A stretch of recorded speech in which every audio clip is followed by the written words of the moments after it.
Okay,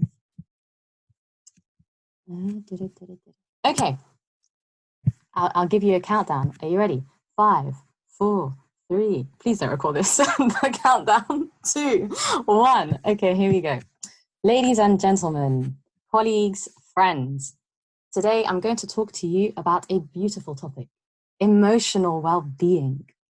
I've chosen this topic because before we were stuck in confinement, I was working as a tour director and I was leading tours around France and Switzerland and Belgium and the UK with a bunch of American teenagers. It was crazy, but a lot of fun.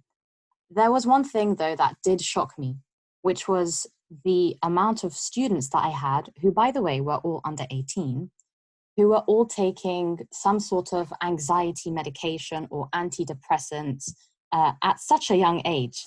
It was a shock for me. I'm not saying that I'm against antidepressants or medication or anything like that. But I was shocked by the fact that no other option had been tried out first for these students. So usually the way it works in the UK, if a teenager is feeling low or depressed, they go to therapy, they have counseling. And then they try out all sorts of other things. They get given sports memberships, they get all sorts of things like that. And giving pills is the last option. But for my students who came from the US, it seemed like it was the other way around. And I'm not going to go off on one criticizing the US healthcare system or anything like that. But it led me to reflect on why it is that teenagers are so miserable or depressed or anxious or stressed. It's not, I mean, it's never a good time to be stressed or to be miserable, but your teen years are the time for you to have fun. I mean, we should always be having fun, really. But I was thinking that ultimately the issue is that society places work at the forefront of everything that we do. It's the be-all and end-all. It's the main goal rather than anything personal, rather than personal fulfillment or personal development. If you think about it, right from when we're at school, we're told we have to get good grades, we have to be top of the class, we have to do umpteen activities, extracurricular activities, I mean. And then we go to university, or we have to try to get into university, then we have to try to get the best grades. Then we have to land ourselves a really good job with, you know, a top salary and career progression opportunities. We have to do lots of work in the community. It seems that there's always lots and lots of pressure being piled onto us from a young age. Of course, these days, mental health awareness is booming, and that's great. That's really fantastic. But what about emotional health? There is a difference. There is a difference. It's the cognitive versus the emotional. So chemicals versus feelings. And maintaining positive emotional health is an active process. It's all about creating coping mechanisms to deal with challenging situations. It's about developing resilience. It's about having a positive outlook on life. So we all know about different ways of achieving this. For example, doing more sports, as I mentioned earlier, to get those happy hormones running.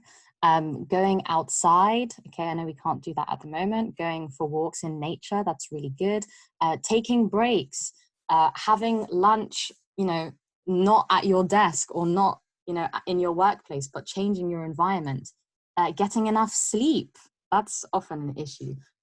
Or having a very impossible workload. All of this has an impact on our health. But today, I want to tell you about a great way to improve your emotional well-being, and that is about a type of therapy called alpaca therapy. Oh yes. We all know the benefits of having pets. I mean, the saying goes, a dog is a man's best friend, although it has to be said, I am a cat person. I would show you my cat, but she's not here right now. And alpaca therapy, I don't know if you've ever considered having an alpaca for a pet, but it's actually been scientifically proven to be an effective way of improving your emotional well-being. There are a number of articles out there about different people who have used alpaca therapy or who have launched alpaca therapy centers, which I thought was quite odd when I started reading about this topic. There are people, for example, who work in the emergency services, possibly one of the most stressful jobs out there. And some of these people actually keep alpacas as pets, as their antidote to trauma and stress. Because if you think about it, I mean, it's odd, but if you think about it, alpacas have this kind of aura of peacefulness, and they cast a sense of calm over you. Perhaps surprisingly, people actually have started booking to go to alpaca farms. So there was someone who I read about called Jo Bridge, who works for the emergency services, and she has an alpaca farm with 60 alpacas. Can you imagine? And she actually gets lots of visits from people with personality disorders, but she also takes the alpacas and goes places with them. For example, to nursing homes, where actually the alpacas manage to, again, cast this sort of spell of tranquility over the elderly people who are in nursing homes. And it seems to work very well, actually, because if a person is lying down in bed, they're at the same height as an alpaca. Is this a new phenomenon? Not at all, no. In fact, alpacas have been in the UK and in Europe since the 19th century. Mostly in zoos, yes, although Queen Victoria and Prince Albert did own 2 alpacas, one white and one black. In the UK, I know that there are many alpacas mostly in Latin America, but in the UK at least, we've gone from having 150 alpacas in 1989 to 100,000 today. And we now have 5,000 alpaca owners, which is so bizarre when you think about it. I mean, it's bizarre to me anyway. More so, there are breeders who actually bring their alpacas to compete at agriculture shows. But anyway, back to alpacas and emotional health. Let's take it up a notch. There is something called the CALMS, C-A-L-M-S, the Cognitive Alpaca Learning Methods. And what this is a course for children and adults with special needs. So things like autism, ADHD, Asperger's condition, and those with behavioral learning and communication difficulties. Even people who suffer from extreme stress or students who are nervous. Now, how does it work? Essentially, it's a 6-week course tailored around the student, in which the student learns to, or the participant learns to feed, to halter, to walk, and to train the alpaca.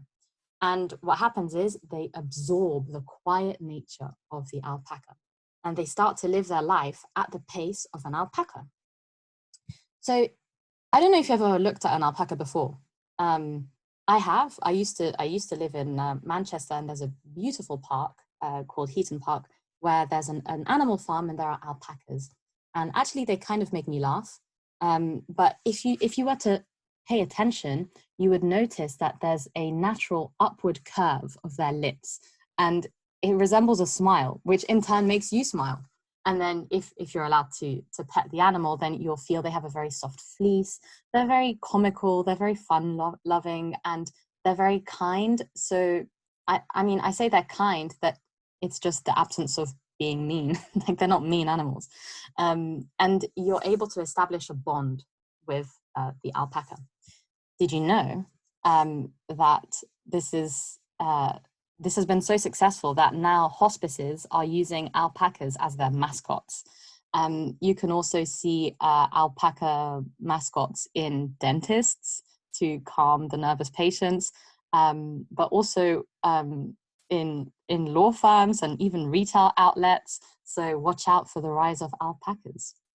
For those of you who want to take this a step further, you can also knit and crochet with alpaca wool.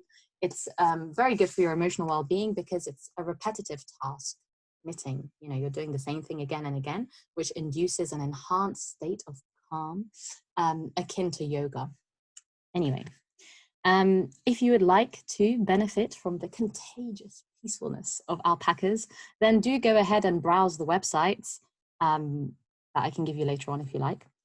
You can book 90-minute sessions with them. Perhaps you're not interested in doing the 6-week tailored course with an alpaca, but you can book a 90-minute session with them and have a full-on British experience. Afternoon tea plus alpaca. So bizarre. You can also hire alpacas for your wedding. You can adopt alpacas. There's a myriad of options. So there you are. To finish with, if you are stuck on what to do for your daily self-care and you'd like to try something new, then why not spend an afternoon with an alpaca when confinement is over? Thank you.